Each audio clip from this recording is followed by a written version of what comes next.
তো নমস্কার চাষী বন্ধুরা, তোমরা যারা লঙ্কা চাষ করছো তারা এখন এই সমস্যাটির সম্মুখীন প্রায় হচ্ছ। তো এখানে একটা ডেমো গাছ যেটি আমি তোমাদেরকে দেখাবো বলে নিয়ে এসেছি। তো এই গাছটি তুমি যদি লক্ষ্য করো তাহলে এই গাছের সামনের পাতাগুলো দেখো একটু কুঁকড়ে গেছে এবং পাতাগুলি হালকা হলুদ হলুদ ভাব হয়েছে বা হলদে হয়েছে। তো তোমরা এখন প্রায় লঙ্কা চাষী এই সমস্যার সম্মুখীনটি হচ্ছ। গাছটা দেখছো প্রায় অনেকটাই বড় হয়েছে। তো এই সমস্যা থেকে কিভাবে তোমরা প্রতিকার পাবে?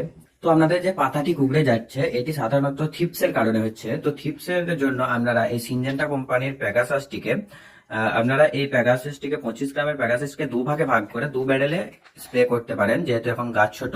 এবং তার সাথে থাইনোটরি বা সালফার 80% আপনারা এখানে 50 গ্রাম পার ব্যারেল, অর্থাৎ এই সালফার 50 গ্রাম এবং 80 হাফ অর্থাৎ আপনারা 12.5 গ্রাম দিয়ে স্প্রে করলে এই সমস্যা থেকে আপনারা মুক্তি পাবেন বা এই সমস্যার সমাধান দেখতে পাবেন।